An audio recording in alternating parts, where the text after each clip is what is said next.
শুনতে পাচ্ছ আমার কথা? শোনা যাচ্ছে।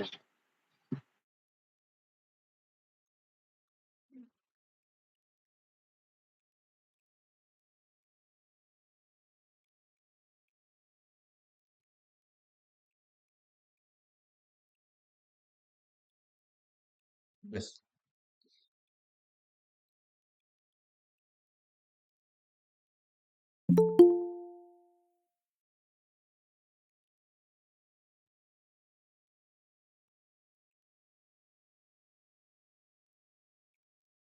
আমরা আজকে প্রথমেই তোমাদের আগের দিনের একটা ডেমো ক্লাস হয়েছিল, তাই তো? হ্যাঁ, ডেমো ক্লাস হয়েছিল। আজকে আমাদের তাহলে আমি তোমাদের প্রথমেই আজকে একটা আচ্ছা, আমি 2 মিনিট একটু ওয়েট করে যাই, যদি কেউ জয়েন করে নিই। প্রথম দিনের ক্লাস তো, প্রথম দিনের এই প্রথম কথাগুলো একটু শোনাটা দরকার। তারপরে আমি ডিসকাশন শুরু করছি। 2 মিনিট একটু ওয়েট করি, যদি কেউ জয়েন করে। সবাই তো 1:30 বাজলো।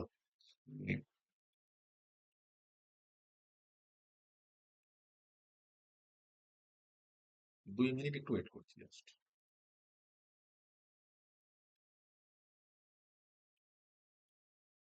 তোমরা যারা রয়েছো মোটামুটি ধরো যারা আমাদের আগের দিন আমি এটা আলোচনা করছিলাম যে আমাদের ক্ষেত্রে অঙ্ক এবং বিজ্ঞান এবং সেই সিলেবাসে এটাও বলে দেওয়া রয়েছে, এই যে 60 নম্বর মোট থাকবে, এই 60 নম্বরের মধ্যে বিভাজনটা করা হয়েছে মোটামুটি 30-30, অর্থাৎ বিজ্ঞানের 30 এবং অঙ্কে 30। এবং বিজ্ঞানের দিকটা দেখতে গেলে একটা ফিজিক্যাল সায়েন্সের একটা পার্ট থাকে এবং একটা লাইফ সায়েন্সেরও পার্ট থাকে। এবার তোমরা আগের দিনে আমি যে ক্লাসটা তোমাদের করিয়েছিলাম, ওই ক্লাসে তোমাদের আমি দেখবে প্রথমে আলোচনা করেছিলাম যে আগের বছরের যে পরীক্ষাটা হয়ে গেছিল, সেই পরীক্ষায় যে কোয়েশ্চেন এসেছিল, সেই কোয়েশ্চেনের কোনটা কোন চ্যাপ্টার থেকে এসেছিল। এবার এই সায়েন্সের পার্টির আলোচনা করতে গিয়ে আমরা দেখলাম যে যে চ্যাপ্টার গুলো মেনশন করা রয়েছে আমাদের সিলেবাসে, তার থেকেও বেশি চ্যাপ্টারের কোয়েশ্চেন এসেছিল, বোথ ফিজিক্যাল সায়েন্স আর লাইফ সায়েন্স। এবং বলা ভালো, লাইফ সায়েন্সের প্রশ্নটা যা সিলেবাসে আছে শুধুমাত্র নিউট্রিশন, তার বাইরে থেকেই ম্যাক্সিমামটা এসেছিল। এজন্য মোটামুটি আমাদের ওই একটা টপিকের পরেও আরো বেশ কিছু টপিক পড়ে রাখতে হবে। যেমন এই কোয়েশ্চেনটা দেখে আমি মোটামুটি তোমাদের ক্লাসগুলো যেভাবে ভাগ করেছি, মোটামুটি 15 থেকে 16টা ক্লাস করাবো। তার মধ্যে মোটামুটি আমরা যা সিলেবাস আছে তার থেকেও একটু বাড়িয়ে কোন অংশটা কি করব দেখো। আমরা একদম তোমার সাবজেক্টিভ একটা ভাগ করা আছে। প্রথম বায়োলজি দেওয়া আছে, অর্থাৎ দেখো প্রথমে যে 5টা ক্লাস রাখা হয়েছে, এই 5টা ক্লাস এর মধ্যে যদি সিলেবাসে আমরা দেখি, তাহলে একমাত্র এটা সিলেবাসে ছিল। কিন্তু আমরা দেখেছি হরমোন থেকে, ক্লাসিফিকেশন থেকে, কোষ, কলা, এই জায়গাগুলো থেকে পরীক্ষায় অনেকখানি কোয়েশ্চেন এসেছে।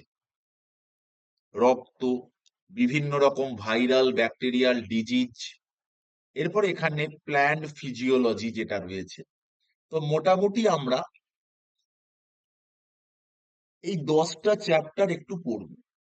এবার বলি, যদি তোমাদের পক্ষে সম্ভব হয়, ক্লাস 9-10 যে বই রয়েছে, এই ক্লাস 9-10 যে লাইফ সায়েন্স বই রয়েছে, এই লাইফ সায়েন্স বই থেকে চ্যাপ্টার গুলো একটু পড়ে রেখো। এবার এই এখন যেটা পড়ানো হবে, আমি তোমাদের তার ওপরে প্রতিদিনই একটা করে মক টেস্ট বা বলা ভালো স্যাম্পল কোয়েশ্চেন আমি পাঠিয়ে দেব, যেটা তোমরা বাড়িতে প্র্যাকটিস করবে। সেটা আমি অফিসিয়াল ভাবে পাঠিয়ে দেব। আমরা এই তথ্যর ভিত্তিতে একটা নোটসও পড়বো। যদিও তোমাদের স্যার দেখবেন বলেছেন হয়তো তোমাদের কাছে বই পৌঁছে যাবে ১ মাসের পরে থেকেই বাড়িতে। তবে আপাতত আমরা প্রাথমিকভাবে নোটস প্রোভাইড করব যাতে করে এগুলো করতে সুবিধা হয়। এবার আমি তোমাদের এই যে প্রথমেই যে বায়োলজি থেকে এই যে ৫ টা ক্লাসের বিষয় রয়েছে আমি বারবার বলছি কিন্তু একমাত্র আমাদের সিলেবাসে এটাই ছিল। কিন্তু পিওয়াইকিউ যখন আমরা এলাম তখন দেখলাম এই চ্যাপ্টার গুলো সবের থেকেই কোয়েশ্চেন দিয়েছিল। এজন্য আমরা এই কটা চ্যাপ্টার সবকটাই পড়বো এবং এই যে ১ নম্বর, ২ নম্বর, ৩ নম্বর, ৪ নম্বর, ৫ নম্বর যেভাবে উল্লেখ আছে আমরা এভাবেই পড়তে পড়তে যাব। এরপর আছে ফিজিক্স। ফিজিক্স থেকে সিলেবাসে ছিল চুম্বকত্ব, কাজ, তড়িৎ, প্রাকৃতিক ঘটনা, আবিষ্কার। এই যে কটা দাগ দিলাম এ কটা কিন্তু ইনক্লুডিং সিলেবাস। এর সঙ্গে আমি পরিমাপ পদ্ধতি, স্থিতি, গতি, আলো, শব্দ এ কটা এক্সট্রা ইনক্লুড করে এই ফিজিক্সেরও গোটা ১০ টপিককে ইনক্লুড করেছি।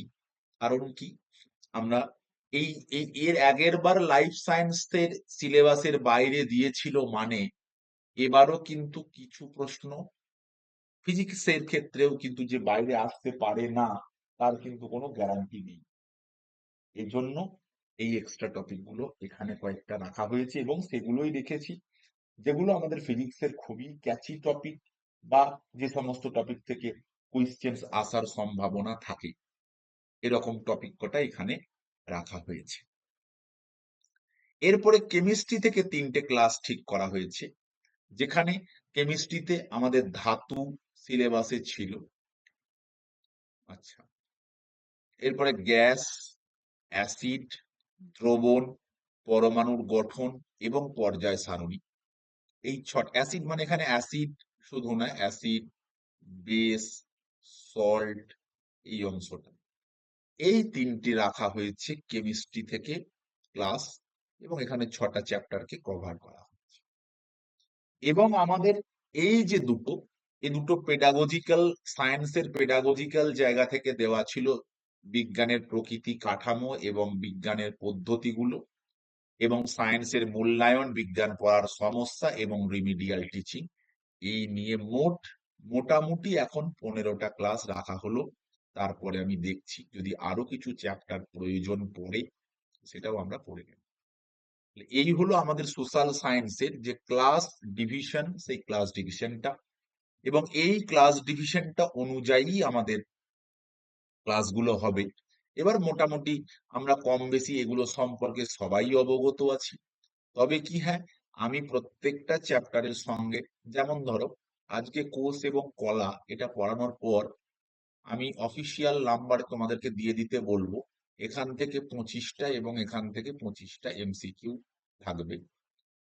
যেদিন যে চ্যাপ্টারটা পড়ানো হবে সেদিন সেই চ্যাপ্টারটার আমি 25 বা 30 এরকম এমসিকিউ প্রোভাইড করে দেব অফিসিয়াল নম্বরে, যাতে করে তোমরা সেটা প্র্যাকটিসটা করতে পারো এবং প্র্যাকটিসটা করলে একটু ভালো করে মনে থাকবে। সেটার যেদিন মানে অ্যাজ এ হোমওয়ার্ক ওটা তোমাদেরকে আমি পাঠিয়ে দেব। এই হলো ক্লাসের ডিভিশন। এই জায়গাটায় যদি তোমাদের কিছু বলার থাকে তাহলে বলো, না হলে আমরা টপিকের ডিসকাশন শুরু করব।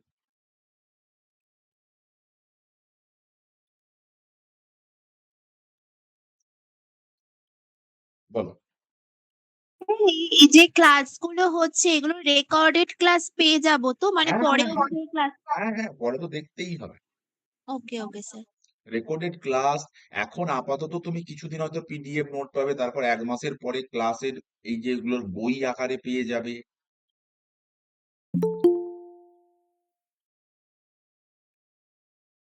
মানে সম্পূর্ণ স্টাডি ম্যাটেরিয়ালটা তুমি বই আকারেও পেয়ে যাবে।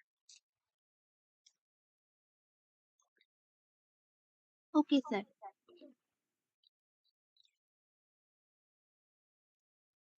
বেশ, তাহলে এই ক্লাস ডিভিশন বা এইটা কিন্তু আমরা একটু ক্লাসের সিলেবাস থেকে পরিমাণটা বাড়িয়েছি। প্রিভিয়াস ইয়ার কোয়েশ্চেনটার কথা মাথায় রেখে কিন্তু এই বাড়ানোটা হয়েছে, না হলে কিন্তু বাড়ানোর কোনো ইচ্ছা আমার অন্তত ছিল না।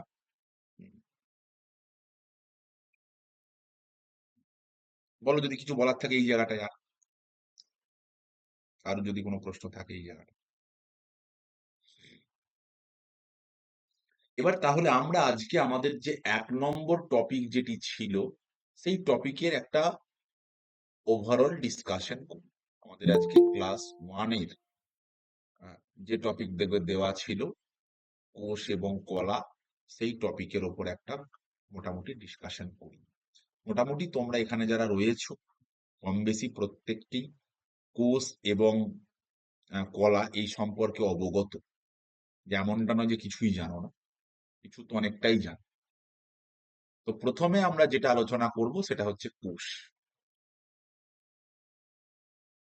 কোষ এবং কোষের বিশেষ করে বিভিন্ন যে অর্গানেলস বা যে অংশগুলো রয়েছে সেগুলো থেকেও একটা আলোচনা আমাদেরকে ওভারঅল করতে হবে, এবং 9-10 এর যে বুক স্ট্যান্ডার্ড সেই অনুযায়ী পড়াশোনাটা করবে, তার থেকে বেশি পড়াশোনা করার দরকার নেই। এই কোষবিদ্যা পড়ার শুরু করার আগেই আমরা দেখবে খুব ছোটবেলা থেকেই এটা শুনে আসি যে আমাদের যে ধরো একটা বাড়ি আছে, সেই বাড়িটা অনেক ছোট ছোট ছোট ছোট ইট গুলোকে একত্রিত করে একটা বাড়ি তৈরি করছে। অর্থাৎ এ পৃথিবীর যে কোনো বড় জিনিস তৈরি করতে গেলে অনেক ছোট ছোট ছোট ছোট জিনিসকে একত্রিত করে অ্যাকুমুলেশনস করে বড় জিনিস তৈরি হয়। আবার উল্টো ভাবেও আমরা বলতে পারি, ওই বড় জিনিসটাকে ভাঙতে ভাঙতে ভাঙতে ভাঙতে খুব ক্ষুদ্রতম জায়গায় আসলে আমরা সেই ছোট জিনিসটাকে পাই। যেমন ওই বড় বাড়িটার ভাঙতে ভাঙতে ছোট জায়গায় আসলে আমরা ইট পাবো, ঠিক তেমনই ভাবেই আমরা, যেমন ধরো আমরা পড়েছি পরমাণু, অ্যাটম, বা এই কেমিস্ট্রিতে আমরা পড়বো অ্যাটমিক স্ট্রাকচার। দেখবে কোনো যৌগ আছে তাকে ভাঙতে ভাঙতে আসলে প্রথমে অবশ্যই আমরা পরবর্তীকালে দেখেছি যে অ্যাটমিক স্ট্রাকচারের যে বিষয়টা রয়েছে, সেই অ্যাটমিক স্ট্রাকচারের সব থেকে ক্ষুদ্রতমকে আমরা অ্যাটম বলেছিলাম। তো সেগুলো আমরা, অর্থাৎ বৃহৎ জিনিস হলেই তার ভাঙতে ভাঙতে একটা ক্ষুদ্রতম জায়গায় আসবে। এখন আমাদের এই যে জীবদেহ, এই জীবদেহকে,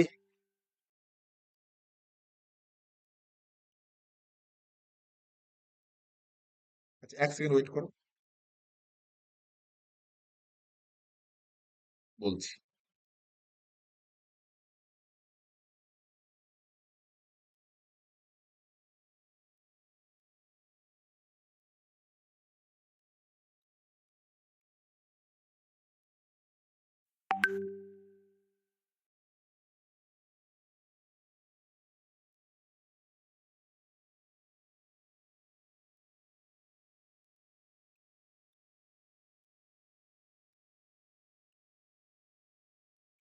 একটু ওয়েট করো, হ্যাঁ বলছি, 1 সেকেন্ড।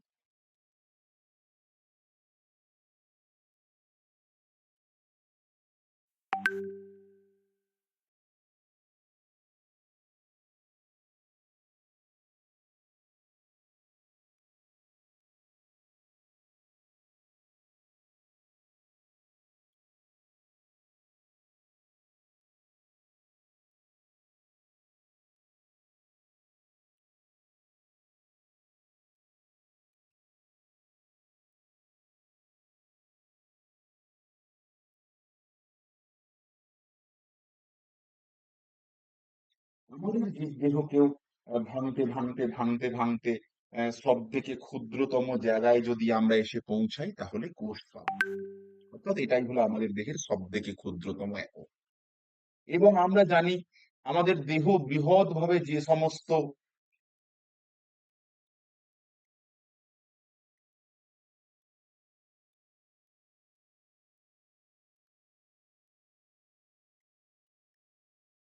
এই কোষের মধ্যে যে সমস্ত অর্গানেলস আছে, সেই সমস্ত অর্গানেলস থেকেও বিভিন্ন প্রশ্ন হয়। কোষ থেকে যে প্রশ্নগুলো নর্মালি আসে সেগুলো হচ্ছে এই যে আমরা জীবদেহের গঠনগত কার্যগত একক, এবং আমরা জানি এটা যেহেতু ক্ষুদ্রতম একক, অনেক সময় মজা করে জিজ্ঞাসা করা হয় আহ, আমাদের দেহে কতগুলো কোষ আছে। বলা হয় আমাদের দেহের যত ওজন তত লক্ষ কোটি কোষ আছে, এবং আমরা যা কাজ করছি তা ক্ষুদ্র ক্ষুদ্র ভাবেই কোষের মধ্যে কিন্তু সেগুলো সংঘটিত হয়।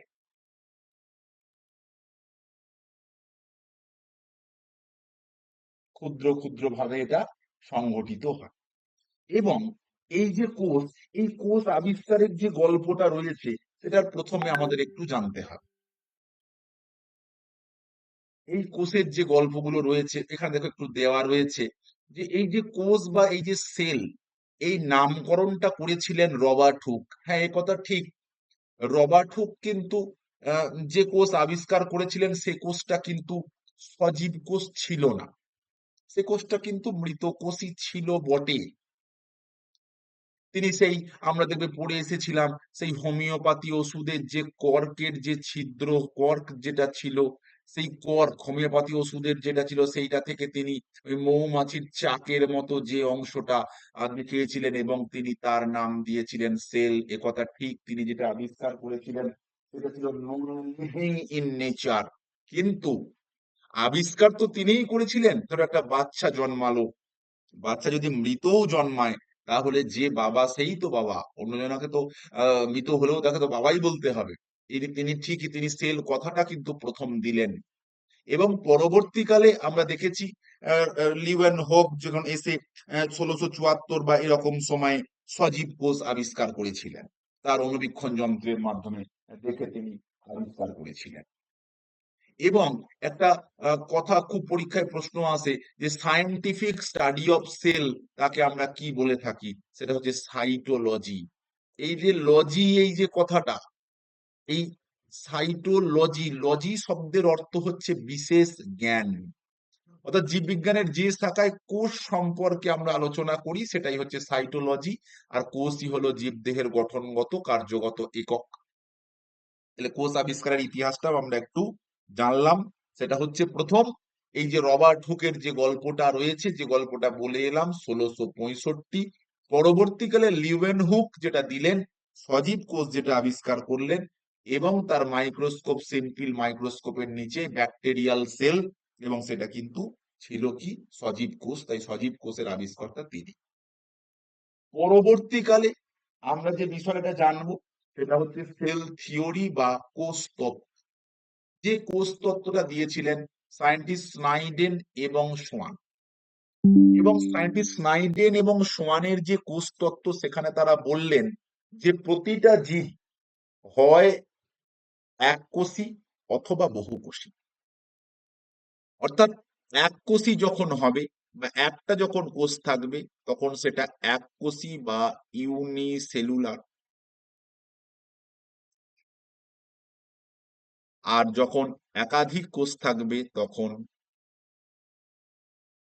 Multi cellular. তাহলে কোষই হলো জীবদেহের ক্ষুদ্রতম একক। এটা স্নাইডেন এবং সোয়ানের কোষ তত্ত্ব যেটা আমরা পেয়ে থাকি। এবার এই কোষ তত্ত্বের ব্যতিক্রম, এটা থেকেও অনেক সময় প্রশ্ন আসার সম্ভাবনা থাকে। এ পৃথিবীতে কোষ তত্ত্বের প্রথম ব্যতিক্রমটাই হচ্ছে ভাইরাস। এই ভাইরাস আমার তোমার দেহের বাইরে, তার প্রাণ নেই। আমাদের দেহের মধ্যে যখন সে প্রবেশ করছে তখন তার প্রাণ আছে, তখন তার সংখ্যা বৃদ্ধি ঘটছে, সে ভেঙে যাচ্ছে, সেখান থেকে তার সংখ্যা বৃদ্ধি হচ্ছে। এটা আমরা মোটামুটি জানি।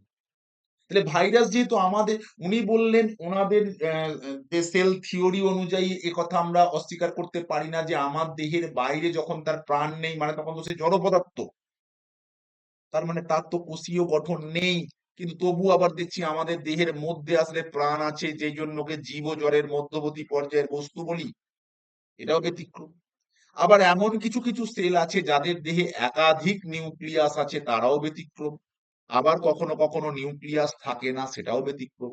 যেমন আমাদের পরিণত লোহিত রক্ত কণিকায় নিউক্লিয়াস থাকে না। এবার এই যে কোষ, তার যে ডেভেলপমেন্ট, বিশেষ করে কোষের যে নিউক্লিয়াসের ডেভেলপমেন্ট, সেই নিউক্লিয়াসের ডেভেলপমেন্ট অনুযায়ী কোষকে দুভাগে ভাগ করা হয়। একটার নাম প্রোক্যারিওটিক কোষ, একটার নাম ইউক্যারিওটিক কোষ। এই যে প্রো, প্রো কথাটার মানে হচ্ছে আদি, আর ক্যারিওট শব্দটার অর্থ হচ্ছে নিউক্লিয়াস। এই যে ইউ ক্যারিওটিক, ইউ কথাটার মানে হচ্ছে আদর্শ নিউক্লিয়াস যুক্ত কোষ। তাহলে আদি নিউক্লিয়াস যুক্ত কোষ, আদর্শ নিউক্লিয়াস যুক্ত কোষ। এই আদি নিউক্লিয়াস যুক্ত কোষ যারা, এদের মধ্যে যে সমস্ত কোষীয় অঙ্গাণুরা রয়েছে তারা সবাই ডেভেলপিং, অর্থাৎ তারা ডেভেলপড হচ্ছে, এমন কেউ ডেভেলপড নয়। কিন্তু ইউক্যারিওটিক কোষ বা যাদেরকে আমরা আদর্শ কোষ বলে থাকি, এদের কিন্তু সমস্ত কোষীয় অঙ্গাণুগুলো কি ডেভেলপড, এদের সমস্ত কোষীয় অঙ্গাণুগুলো ডেভেলপড। তাই ইউক্যারিওটিক কোষ, প্রোক্যারিওটিক কোষ, এই যে ভাগটায় আমরা ভাগ করছি according to the development of nucleus, নিউক্লিয়াসের ডেভেলপমেন্ট অনুযায়ী দুটো ভাগ করছি। যদি আমরা ছবি দেখি ইউক্যারিওটিক এবং প্রোক্যারিওটিক, তাহলে প্রোক্যারিওটিকের মধ্যে দেখো কোষীয় অঙ্গাণুগুলো কিন্তু ডেভেলপ হয়নি, তারা সবাই ডেভেলপিং স্টেজে রয়েছে। ইন কেস অফ ইউক্যারিওট সমস্ত কোষীয় অঙ্গাণুগুলো ডেভেলপ বা সুগঠিত। তাই জন্যই দেখো প্রোক্যারিওটিকের ক্ষেত্রে বলা আছে কি এদের সুগঠিত নিউক্লিয়াস থাকে না, এদেরকে আদি নিউক্লিয়াস যুক্ত। এবং আমাদের কোষের মধ্যে বিভিন্ন পর্দা ঘেরা কোষীয় অঙ্গাণু থাকে, অর্থাৎ যেমন নিউক্লিয়াস পর্দা ঘেরা, মাইটোকন্ড্রিয়া পর্দা ঘেরা। হ্যাঁ, হতে পারে এমন কিছু কোষীয় অঙ্গাণু আছে যেখানে পর্দা ঘেরা নেই, সেটাও আছে, যেমন রাইবোজোম, তার বাইরে কোনো পর্দা থাকে না। পরীক্ষায় এটা কিন্তু অনেক সময় প্রশ্ন আসে, কার দেহের বাইরে একটা পর্দা থাকে, কার দেহের বাইরে দুটো পর্দা থাকে, এরকম প্রশ্ন থাকে। এবং আমাদের ডেভেলপ বা ইউক্যারিওটিকের ক্ষেত্রে মাইটোকন্ড্রিয়া, প্লাস্টিড, এন্ডোপ্লাজমিক রেটিকিউলাম নামে যে সমস্ত অঙ্গাণুগুলো আছে সেগুলো কিন্তু প্রোক্যারিওটিকের ক্ষেত্রে নেই। এদের রাইবোজোম থাকে, রাইবোজোমটা কিন্তু খুব একটা ডেভেলপড নয়। 70S এবং 80S আমরা দুটো শুনেছি, এদের 70S রাইবোজোম। যেমন নীলাভ, সবুজ শৈবাল, ব্যাকটেরিয়া, এরা প্রোক্যারিওটিক সেল, অর্থাৎ এরা ডেভেলপড নয়। কিন্তু সেই জায়গায় দাঁড়িয়ে আমরা ইউক্যারিওটিক সেল, এই সরি ইউক্যারিওট যাদের কিন্তু কি দেখি, যারা ওই যে সূত্র দুটো আমরা দেখে এলাম সেই সূত্র মেনে চলার পরে ডেভেলপড কারা, সূত্র অনুযায়ী ডেভেলপড হচ্ছে ইউক্যারিওটিক, যাদেরকে আমরা কি বলি আদর্শ কোষ। আদর্শ কোষ, নিউক্লিয়াস সুগঠিত, পর্দাবেষ্টিত, সুসংহত, রাইবোজোম সহ সকল অঙ্গাণু উপস্থিত থাকে এবং অধিকাংশ জীবন কোষ, যেটা প্ল্যান্টের ক্ষেত্রে থাকবে বা যেটা অ্যানিমালের ক্ষেত্রে থাকবে, এরা প্রত্যেকটি আদর্শ কোষ বা ইউক্যারিওটিক। এদের সমস্ত কোষীয় অঙ্গাণুগুলো কিন্তু ডেভেলপড, এমনটা নয় তারা ডেভেলপিং বা এমনটা নয় তারা লিস্ট, এরা প্রত্যেকই ডেভেলপড। এবার এই যে ইউক্যারিওটিক, তাদের যদি আমরা কাজের ধরন দেখি, তাদের ফাংশনাল দিকটা দেখি, কাজের ধরন বা তাদের ফাংশনাল দিকটাকে যদি দেখা হয় তাহলে দেখা যাবে এদেরকে তখন দুটো ভাগ করা যায়, একটাকে আমরা বলি দেহকোষ, একটাকে আমরা বলি জননকোষ। দেহকোষ মানে কি, যে সমস্ত কোষগুলো আমাদের বিভিন্ন দৈহিক বৈশিষ্ট্যগুলোকে বহন করছে, আর জননগত যে বৈশিষ্ট্য বহন করছে সেটা হচ্ছে জননমাতৃ কোষ। দেহকোষ বা সোমাটিক সেল আর জননমাতৃ কোষ। যে দেহকোষ কি হয়, মাইটোসিস বিভাজনের দ্বারা বিভাজিত হয়, যেটা আমরা সমবিভাজন বলে থাকি, যার মাধ্যমে দেহের বৃদ্ধি ঘটছে, দেহের অঙ্গ কোনো জায়গায় তোমার ছড়ে গেল, কেটে গেল, সেল ড্যামেজ হলো, সেই ক্ষতস্থান এই সমস্ত হলো ঘটছে। আর জনন কোষ, এই জনন কোষের ক্ষেত্রে এই যে পুংজনন কোষ, স্ত্রীজনন কোষ, যেগুলোর মিলনের ফলে জাইগোট সৃষ্টি হয়।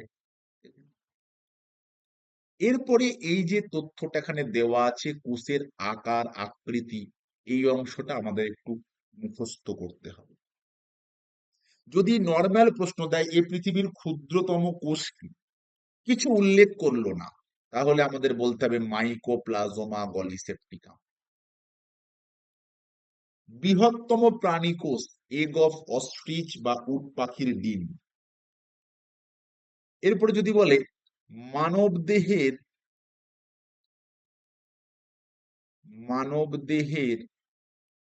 দীর্ঘতম কোষ, যে দীর্ঘতম কোষটাই সারা জীবনে কোনোদিনও বিভাজিত হয় না, দ্যাট ইজ স্নায়ু কোষ। মানবদেহের ক্ষুদ্রতম কোষ, অনেক জায়গায় স্পার্ম বলে, অনেক জায়গায় অনুচক্রিকাও লেখা থাকে। খালি চোখে দেখা যায় এমন প্রাণী কোষ যে কোনো পাখির ডিম। এরপর আছে দীর্ঘতম উদ্ভিদ কোষ, রেমি গাছের তন্তু।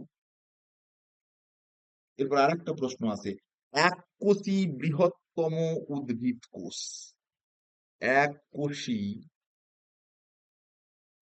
বৃহত্তম উদ্ভিদ কোষ। এককোষী বৃহত্তম উদ্ভিদ কোষ কোনটা?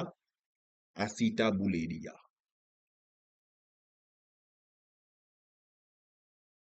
এটা কিন্তু ইউনিসেলুলার। এই জায়গাটা পুরোপুরি তথ্য নির্ভর জায়গা, এটা একদম মুখস্থ করতে হবে। মানে একটাই সেল থাকে। হ্যাঁ, এই অ্যাসিটাবুলেরিয়া ইউনিসেলুলার। এককোষী।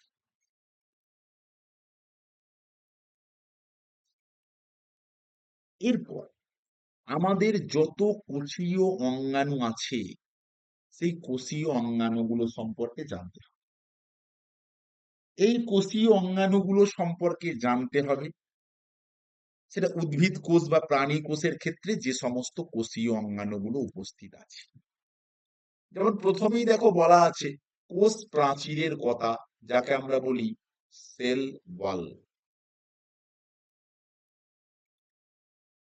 এই সেল ওয়ালটা কিন্তু শুধুমাত্র উদ্ভিদ কোষেই থাকে এবং সেল ওয়ালটা normally non living in nature, এটা প্রাণী কোষে কিন্তু থাকে না। মোটামুটি এগুলো সেলুলোজ নির্মিত হতে পারে। দেখো যে কোনো বাড়ির প্রাচীরের কাজই হবে বাড়িটার আকার আকৃতি দৃঢ়তা প্রদান করা, এগুলো তার কাজ। কিন্তু এই সেল ওয়ালটা অ্যানিমাল সেলে থাকে না, শুধুমাত্র প্ল্যান্ট সেলে সেটা উপস্থিত থাকে। 2 নম্বর আছে কোষ পর্দা, যেটাকে আমরা বলি সেল মেমব্রেন। এই সেল মেমব্রেন কিন্তু বোথ প্ল্যান্ট সেলেও থাকে এবং অ্যানিমাল সেলেও থাকে। প্রাণী এবং উদ্ভিদ দু জায়গাতেই এটা বর্তমান। এটা প্রোটিন এবং লিপিড দ্বারা, এটা একটা প্রবেধক ভেদ্য পর্দা, বা এটাকে ইংরেজিতে বলি আমরা সিলেক্টিভলি পারমিয়েবল মেমব্রেন। এই সিলেক্টিভলি পারমিয়েবল মেমব্রেন মানে আমরা যদি বলি ভেদ্য পর্দা সে সকলকেই প্রবেশ করতে দেয়, আমরা যদি বলি অভেদ্য পর্দা সে কাউকে প্রবেশ করতে দেয় না, আর আমরা যদি বলি প্রবেদক ভেদ্য পর্দা সে যাকে বুঝবে প্রবেশ করতে দেবে, যাকে বুঝবে প্রয়োজন নেই তাকে বাইরে বার করে। এখন এই যে কোষ সেল মেমব্রেন, তো এর বিভিন্ন মডেল আছে, ফ্লুইড মোজাইক মডেল, একক পর্দা মডেল। এইগুলো কারা দিয়েছিলেন অনেক সময় পরীক্ষায় প্রশ্ন আসে।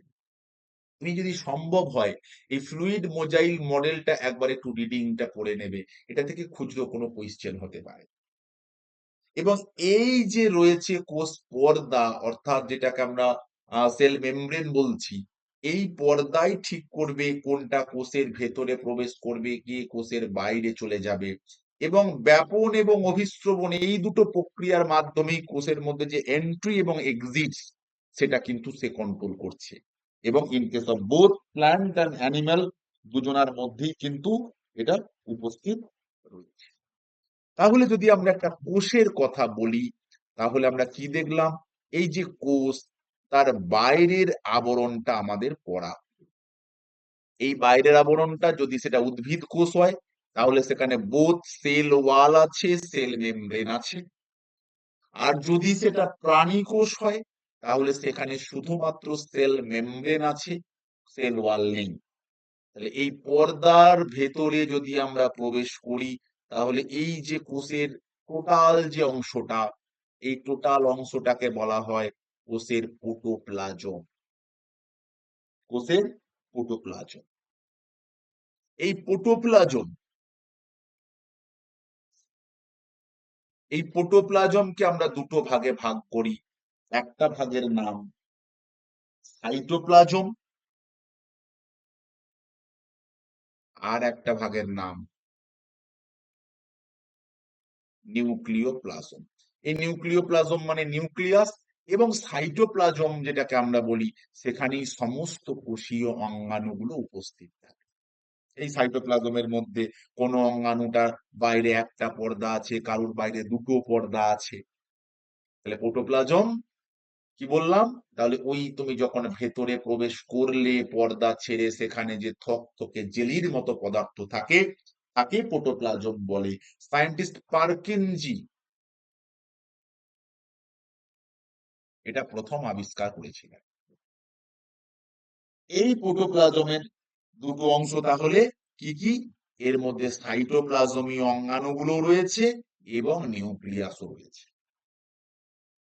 নিউক্লিয়াস, যে নিউক্লিয়াসকে আবিষ্কার করেছিলেন সায়েন্টিস্ট রবার্ট ব্রাউন। কোষের মস্তিষ্ক বলি কারণ কোষের বিভিন্ন ক্রিয়া এখান থেকেই কন্ট্রোল হচ্ছে, বিভিন্ন বিষয়বস্তু এখান থেকেই কন্ট্রোল হচ্ছে। এই যে নিউক্লিয়াস, এই নিউক্লিয়াসের চারটে অংশ থাকে। নিউক্লিয়াসের বাইরে রয়েছে নিউক্লিয় পর্দা, নিউক্লিয়াসের ভেতরে একটা খুব ডেন্স অঞ্চল রয়েছে যার নাম নিউক্লিয়াস। নিউক্লিয়াসের ভিতরে সূত্রাকার জালক রয়েছে, নিউক্লিয় জালিকা বা ক্রোমাটিন জালিকা বলে থাকি। এবং নিউক্লিয়াসের ভিতরে এই যে প্লাজমা অংশ রয়েছে তার নাম নিউক্লিয় প্লাজম। এই নিউক্লিয়াসটার বাইরের আবরণটা কি? দুই বা দ্বিপর্দা বিশিষ্ট আবরণ দ্বারা ঘেরা। নিউক্লিয়াসের বাইরে নিউক্লিয়ার মেমব্রেন রয়েছে। যে নিউক্লিয়ার মেমব্রেনটার কি কাজ? নিউক্লিয়াসকে রক্ষা করা। যে কোনো মেমব্রেনের তো একটাই সব থেকে গুরুত্বপূর্ণ কাজ, অর্থাৎ কি করবে? বাইরে থেকে যে কোনো আঘাত টাঘাত থেকে সে রক্ষা হবে। নিউক্লিয়ার মেমব্রেন, তার ভেতরে কি রয়েছে? যে থকথকে যে অংশটা জেলির মতো তার নাম নিউক্লিয় প্লাজম। এই যে জেলির মতো যে অংশগুলো রয়েছে নিউক্লিয় প্লাজম বলা হয়। ঘন যে ডেন্স অঞ্চলটা রয়েছে তাকে নিউক্লিওলাস বলা হয়। এবং আর একটা কি রয়েছে? ক্রোমাটিন জালিকা রয়েছে। পেঁচানো যে জালিকাটা থাকে সেটা ক্রোমাটিন জালিকা আমরা বলে থাকি। এই নিয়ে নিউক্লিয়াস গঠিত, কোষের মস্তিষ্ক আমরা তাকেই বলে থাকি। এরপর হচ্ছে মাইটোকন্ড্রিয়া। যে মাইটোকন্ড্রিয়া, সায়েন্টিস্ট বেন্ডা এটা আবিষ্কার করেছিলেন। এটাও দুই পর্দা বিশিষ্ট একটা অংশ, এটা কোষীয় অঙ্গাণু। এই মাইটোকন্ড্রিয়া কোষীয় শ্বসনে সাহায্য করে, এটিপি উৎপন্ন করতে সাহায্য করে, এবং এই যে কোষীয় শ্বসন এটিপি উৎপন্ন করতে সাহায্য করে। দেখো মাইটোকন্ড্রিয়ার এই যে, দেখো মাইটোকন্ড্রিয়ার এটা ভেতরের একটা লেয়ার। এই ভেতরের লেয়ারটা দেখো কিরকম একটা ভাঁজ ভাঁজ হয়ে আছে। এগুলোকে বলা হয় ক্রিস্টি, বা এগুলোকে বলা হয় F1 দানা, বা এগুলোকে বলা হয় ফার্নান্ডেজ মোরান কণা। সায়েন্টিস্ট ফার্নান্ডেজ মোরান তার নাম অনুসারেই এটার নামকরণ করা হয়েছে। তবে হ্যাঁ, একথা ঠিক, আমাদের দেহে যে মাইটোকন্ড্রিয়া রয়েছে, এই মাইটোকন্ড্রিয়া ইউক্যারিওটিক কোষের থাকে। প্রোক্যারিওটিক কোষের দেহে কিন্তু মাইটোকন্ড্রিয়া থাকে না। তবে প্রোক্যারিওটিক কোষের একটা মেসোজোম বলে অংশ আছে, ধরে নেওয়া হয় ওই মেসোজোমটাই পরবর্তীকালে মাইটোকন্ড্রিয়া ইউক্যারিওটিকের ক্ষেত্রে। এই মাইটোকন্ড্রিয়ার একটা বিশেষ বৈশিষ্ট্য মনে রাখতে হবে। একে বলা হয় অধো স্বয়ংক্রিয় অঙ্গাণু বা সেমি অটোনোমাস অর্গানেলস। কারণ মাইটোকন্ড্রিয়ার নিজস্ব ডিএনএ আছে, আরএনএ আছে। হ্যাঁ, এ কথা ঠিক, তারা বিভাজিত হয় না, ভাঙে না, কিন্তু আছে। আরো একটা অঙ্গাণু আছে, সেটা উদ্ভিদ দেহে থাকে, প্ল্যান্টের দেহে থাকে, তার নাম প্লাস্টিড। এই প্লাস্টিডকেও বলা হয় সেমি অটোনোমাস অর্গানেলস বা অধো স্বয়ংক্রিয় অঙ্গাণু। এরপর আছে গলগি বডি। সায়েন্টিস্ট ক্যামিল্লো গলগি এটা আবিষ্কার করেছিলেন। কে আবিষ্কার করেছিলেন? সায়েন্টিস্ট ক্যামিল্লো গলগি এটা আবিষ্কার করেছিল। এই গলগি বডি আমাদের দেহ থেকে সিক্রেট হওয়া বিভিন্ন ধরনের পদার্থ, সিক্রেটারি পদার্থকে একটা দিক থেকে একটা নির্দিষ্ট দিকে চ্যানেলাইজড করে।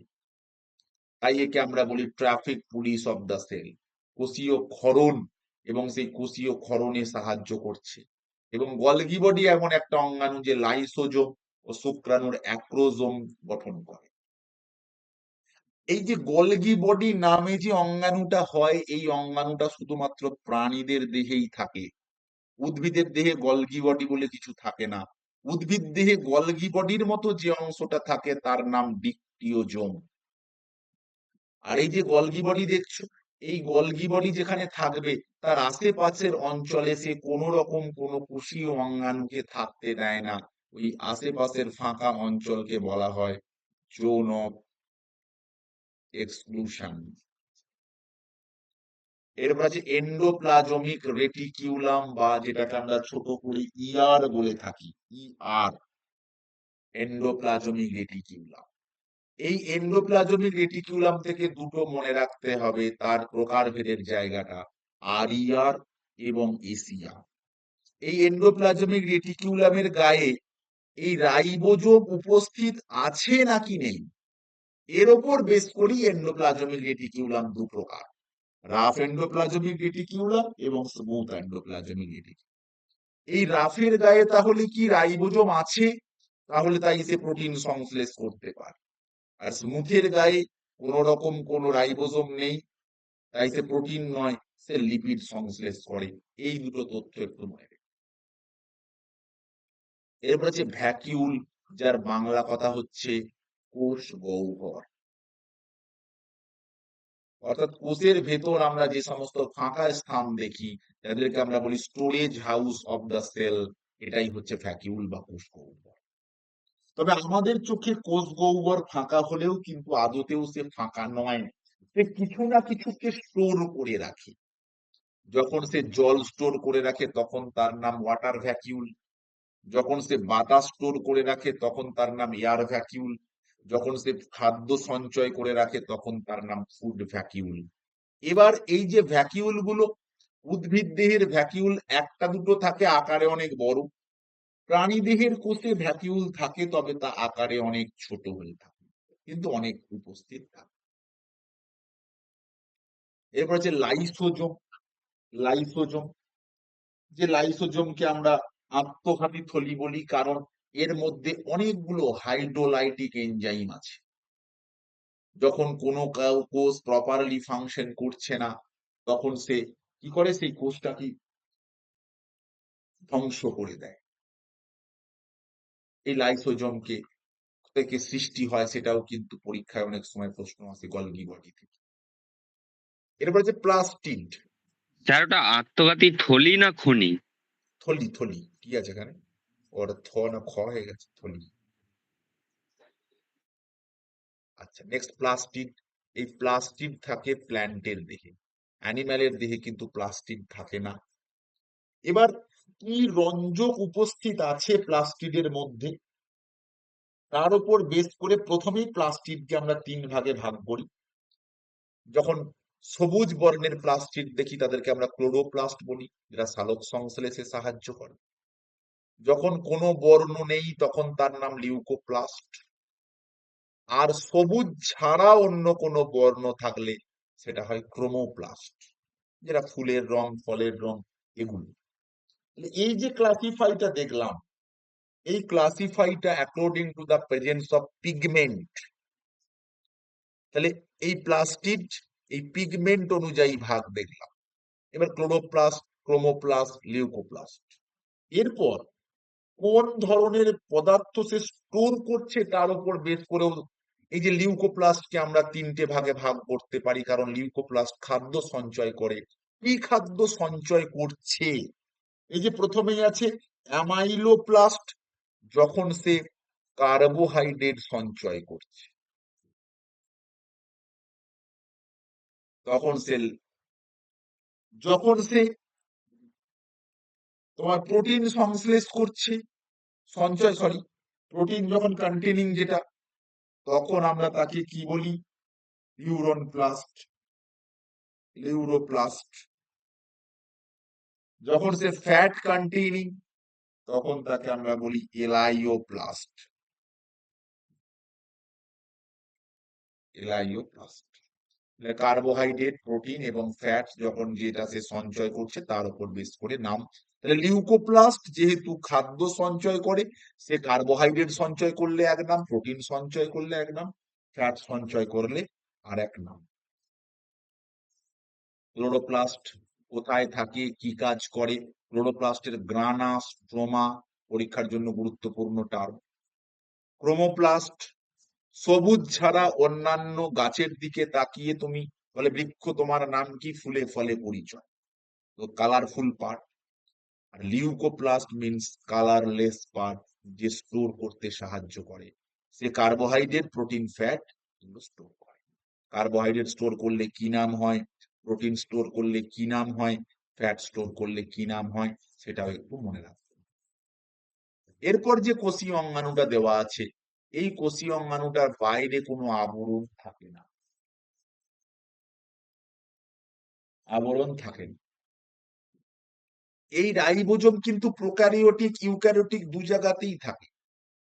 এই রাইবোজোমের দুটো খণ্ড, একটা বড় খণ্ড আর একটা ছোট খণ্ড। দেখো আদর্শ কোষ বা ইউক্যারিওটিকের ক্ষেত্রে বলছে একটা 60 আর একটা 40।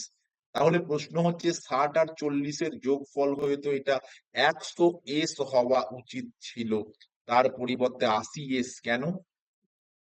ধরো একটা পেনের দৈর্ঘ্য 10 সেমি, তার ক্যাপটার দৈর্ঘ্য 2 সেমি।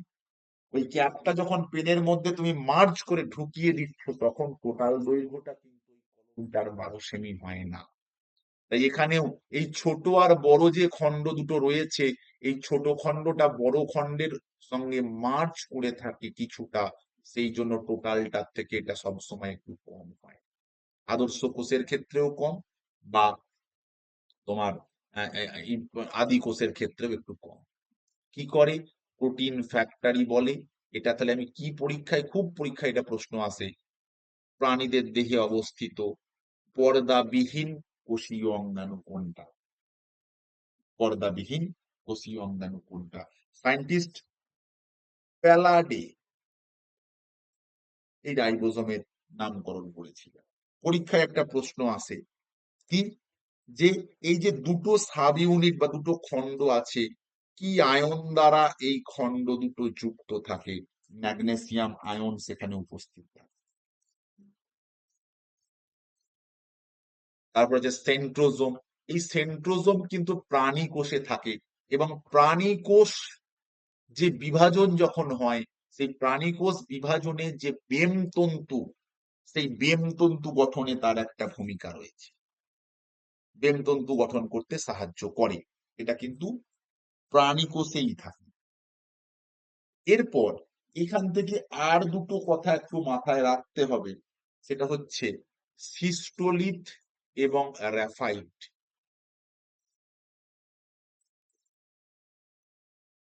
এবং র্যাফাইট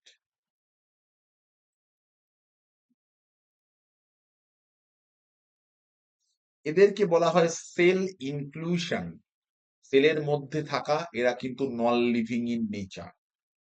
এই সিস্টোলিথটায় কি থাকে? Calcium carbonate.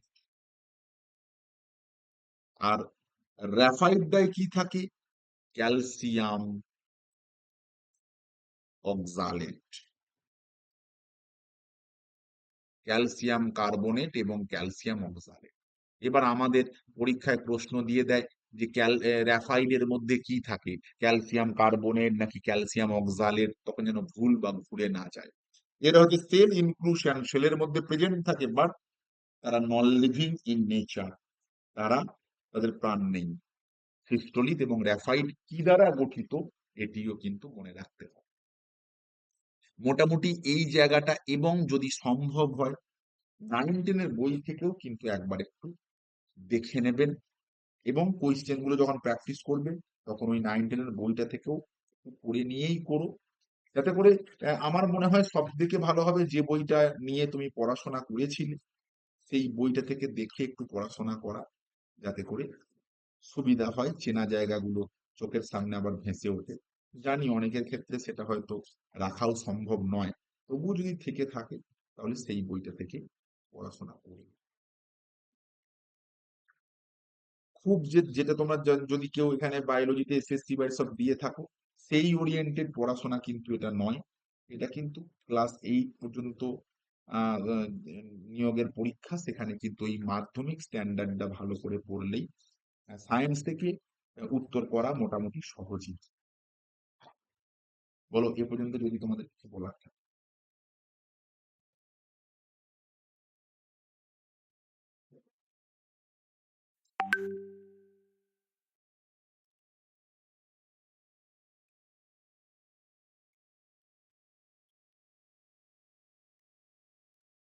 বলো কোনো কিছু প্রশ্ন থাকলে বলো, এই পর্যন্ত কিছু বলার থাকে।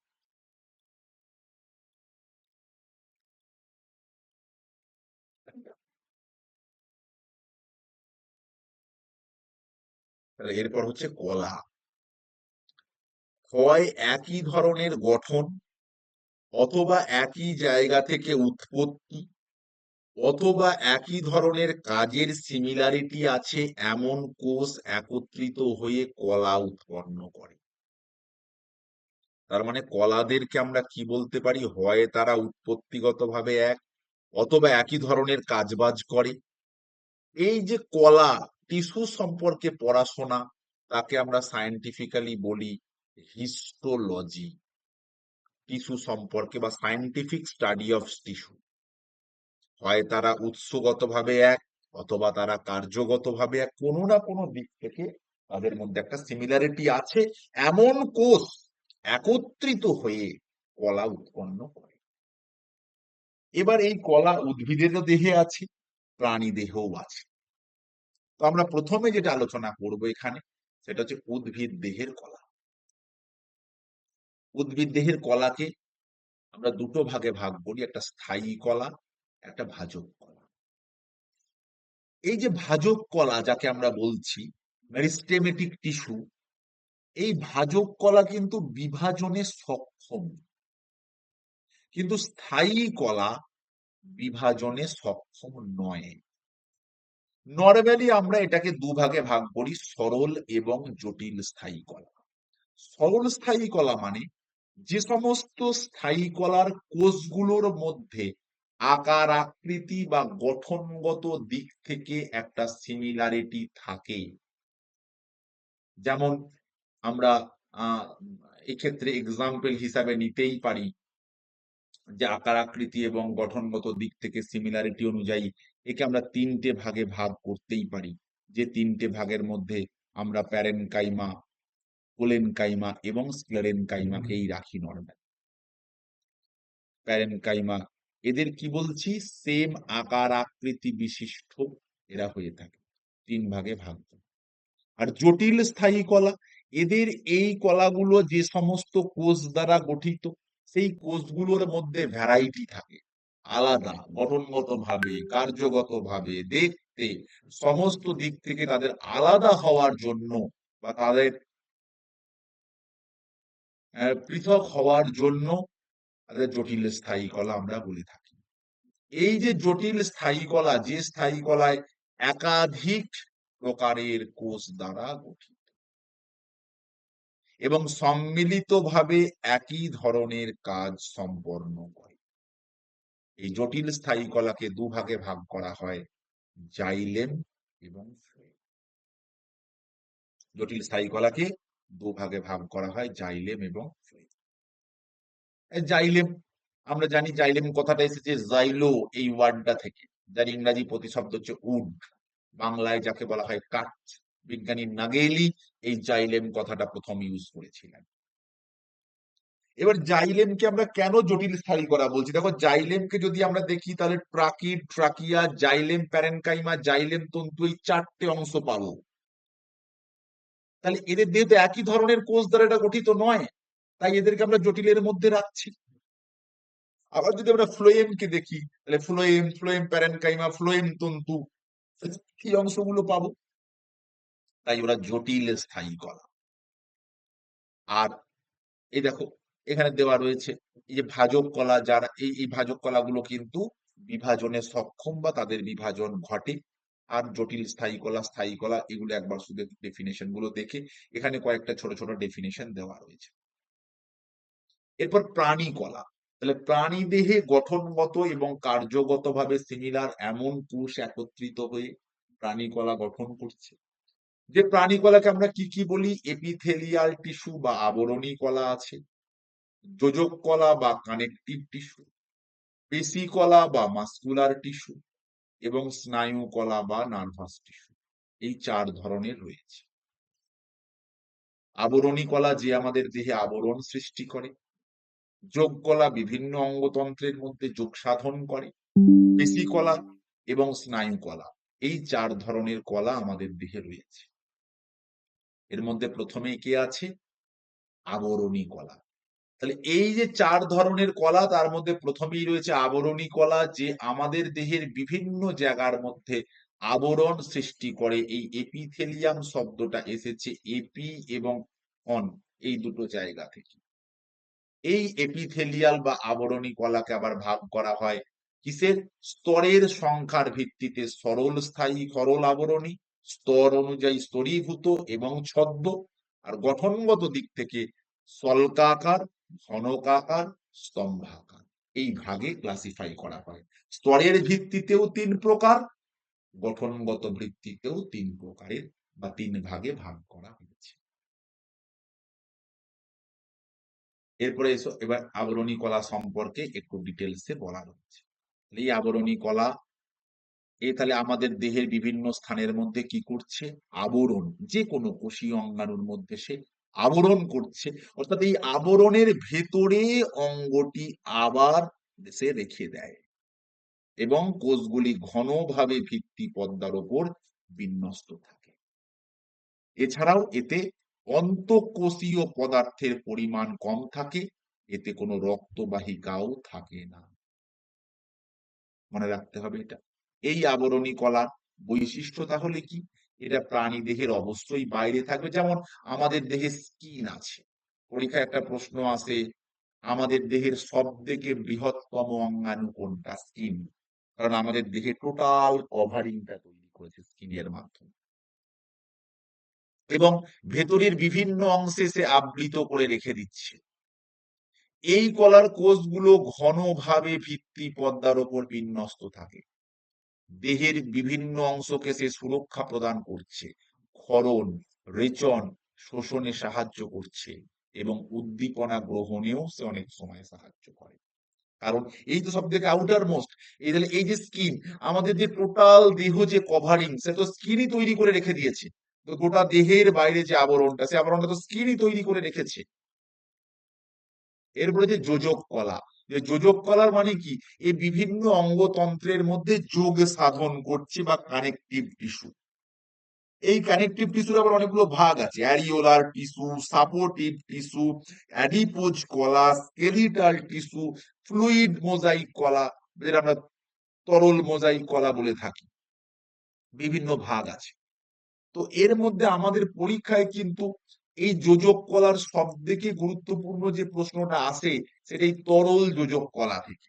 যে তরল যোজক কলা রক্ত এবং লসিকা, বিশেষ করে রক্ত আমাদের দেহের বিভিন্ন স্থানের মধ্যে সেই যোগ সাধন করে রেখে দিয়েছে এবং এই রক্তের মাধ্যমে আমরা যে পুষ্টি গ্রহণ করছি, পুষ্টি সারা দেহে ছড়িয়ে পড়ছে, আবার সারা দেহ থেকে যে সমস্ত ক্ষতিকর পদার্থগুলো উৎপন্ন হচ্ছে, সেগুলো এসে নির্দিষ্ট জায়গায় জমা হচ্ছে। ওই জন্য আমরা তরল যোগ কলা বলি। এরপর হচ্ছে পেশি কলা বা মাসকুলার টিস্যু। এই যে আমাদের দেহের সংকোচন, প্রসারণ, এই যেগুলো করছি মাসকুলার টিস্যুর মাধ্যমে, এই যে মাসকুলার টিস্যু বা পেশি কলা যাকে আমরা বলছি, এই মাসকুলার টিস্যু বা পেশি কলারও 3টে ভাগ আছে। একটার নাম ঐচ্ছিক পেশি, যেগুলোকে আমরা আমাদের ইচ্ছা অনুসারে সংকোচন প্রসারণ করতে পারি। একটা হচ্ছে অনৈচ্ছিক পেশি, যাদেরকে আমরা আমাদের ইচ্ছা অনুসারে সংকোচন প্রসারণ করতে পারি না। আর একটা হচ্ছে হৃদপেশি, যাদের সংকোচন প্রসারণ হয়ে যাচ্ছে কন্টিনিউয়াসলি, কিন্তু সেই সংকোচন প্রসারণের উপর আমাদের কোনো কন্ট্রোল নেই, তাই এদেরও বলতে পারি ইনভলেন্টারি ইন নেচার। প্রথমে কি আছে? ঐচ্ছিক পেশি, যাদেরকে নলাকৃতির, এদেরকে আমরা ইচ্ছা অনুসারে সংকোচন প্রসারণ কিন্তু করতেই পারি, সংকোচন প্রসারণ করতেই পারি। আর অনৈচ্ছিক পেশি যেমন আমাদের হাতের বাইসেপস ট্রাইসেপস এগুলো সংকোচন প্রসারণ করতে পারি। অনৈচ্ছিক পেশি এগুলো চাইলেও কিন্তু আমরা সংকোচন প্রসারণ করতে পারি না। অনৈচ্ছিক পেশি আর হৃদপেশি যার সংকোচন প্রসারণ হয়ে যাচ্ছে, কিন্তু সেই সংকোচন বা প্রসারণের ওপর তোমার বা আমার কারুর কিন্তু কোনো হাত নেই। আছে কি? তুমি আমি সংকোচন প্রসারণ কি করতে পারি? এটা তো কখনোই সম্ভব নয়। এই হৃদপেশি যদি আমাদের কন্ট্রোলে থাকতো, হৃদপেশির সংকোচন প্রসারণে তো বিশাল ব্যাপার ঘটে যেত। এই হৃদপেশি যেটা রয়েছে বা কার্ডিয়াক মাসেল যেটা রয়েছে, এই কার্ডিয়াক মাসেলের সংকোচন প্রসারণের সময় যদি একটা সিঙ্গেল পিস অফ হেয়ার, যদি একটা চুলের আঁচড় লাগে, তাহলে আমরা এতটা ভয় খাবো যে ভয় আমরা জীবনে কোনোদিন খাইনি, এবং যার পরিণতিতে মৃত্যু পর্যন্ত হতে পারে। সংকোচন প্রসারণে আমাদের কোনো রকম কোনো হাত নেই। আর লাস্ট অফ অল আছে স্নায়ু কলা বা নার্ভাস টিস্যু। এই স্নায়ু কলা যখন পড়বে, বা স্নায়ু কলার সঙ্গে বিশেষ করে আমাদের কয়েকটা জিনিস একটু মনে রেখে দেবো, পরেও এবার পড়ে নেবে। নার্ভাস সিস্টেমটাও একটু দেখে নেব, যদিও নার্ভাস সিস্টেম আমি সিলেবাসে উল্লেখ করিনি। ওকে, তবে এই যে উদ্ভিদের কলাটা যেখানে আমরা পড়েছি, ওই উদ্ভিদ কলাতে আর কয়েকটা জিনিস একটু মনে রাখবো, সেটা আমি শেষে একটু উল্লেখ করে দিচ্ছি। ওই জায়গাটা একটু মনে রাখবো, বিশেষ করে জাইলেম এবং ফ্লোয়েমের জায়গাটায়। জাইলেম এবং ফ্লোয়েমের যে চারটে করে যে অংশগুলো নিয়ে গঠিত, ওখান থেকে খুব প্রশ্ন আসে কোনটা লিভিং এবং কোনটা নন লিভিং, ওই জায়গাটা থেকে। আমি প্রথম আসছি জাইলেম। এই জাইলেম যেটা রয়েছে, এই জাইলেমের মোটামুটি তো চারটে অংশ আমরা বলতে পারি। একটার নাম হচ্ছে ট্রাকিড, 2 নম্বরটার নাম হচ্ছে ট্রাকিয়া, 3 নম্বরটার নাম হচ্ছে জাইলেম প্যারেনকাইমা,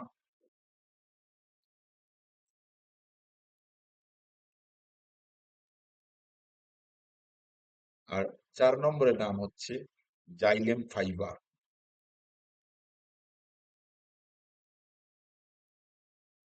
এর মধ্যে এই জাইলেম প্যারেনকাইমাটাই একমাত্র living, only living.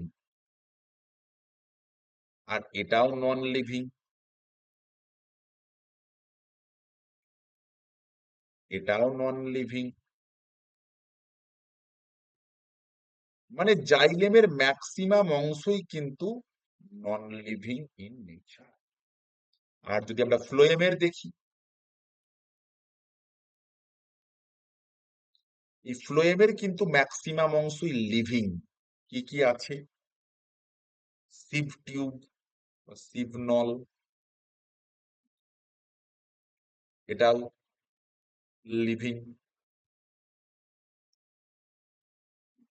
Companion sell, এটাও লিভিং, সঙ্গী কোষ যেটাকে আমরা বলে থাকি। জাইলেম প্যারেনকাইমা,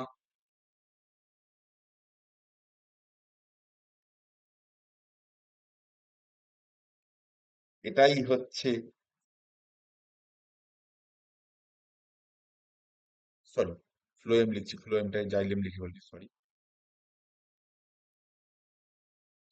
3 নম্বরটা হচ্ছে ফ্লোয়েম প্যারেনকাইমা,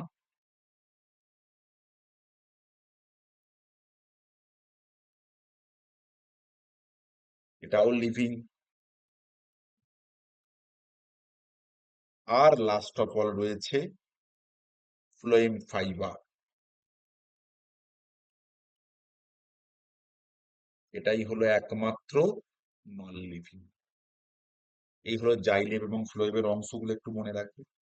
আর একটা জিনিস একটু মনে রাখবো, সেটা হচ্ছে অ্যানুয়াল রিং বা বর্ষ বলয়। অ্যানুয়াল রিং বা বর্ষ বলয়, দেখবে বলে গাছের ওই যে যেগুলো বহু বর্ষজীবী গাছ, ওই ওদের যে সেকেন্ডারি গ্রোথ, ওই যে গোল যে রিং হয়, এই সেকেন্ডারি গ্রোথ, যে গোল যে রিংটা হয়, যেটাকে আমরা অ্যানুয়াল রিং বলে থাকি, যেটা শাল সেগুন বা সিরিস এই সমস্ত গাছের দেখে। এবং এইগুলোকে দেখবে অনেক সময় বলা হয় গাছের মেথি হয়েছে। এই যে কনসেপ্টটা, এই জিনিসটা জাস্ট একটু দেখে নেব।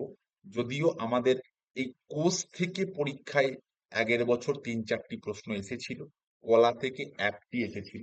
তবুও আমাদের সিলেবাসে কিন্তু এটি উল্লেখ ছিল না। তবুও কোর্স এবং কলা আমি পড়িয়ে দিলাম, এবং কোর্স এবং কলা সংক্রান্ত গোটা 40 এমসিকিউ আমি পাঠিয়ে দেবো, যে এমসিকিউ গুলো একটু প্র্যাকটিস করবে। আর যখন পড়বে 9-10 বইটা থেকে একটু পড়বে, উপকার হবে। কোনো প্রশ্ন থাকলে বল।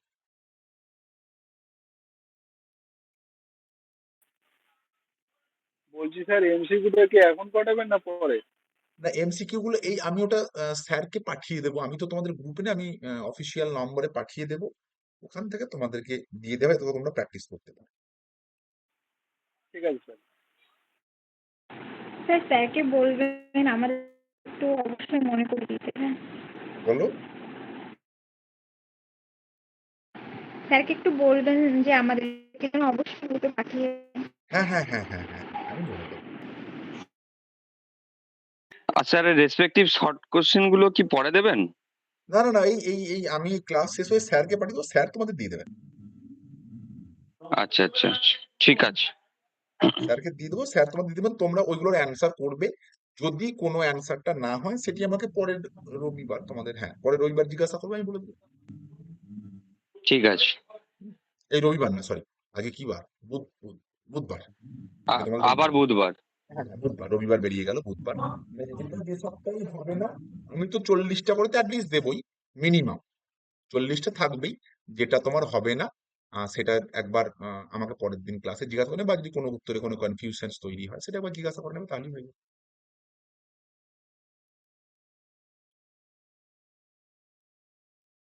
ঠিক আছে, তাহলে প্রত্যেককে ভালো থেকো। আজকের আমি ক্লাস তাহলে এখানেই শেষ করলাম। শুভরাত্রি।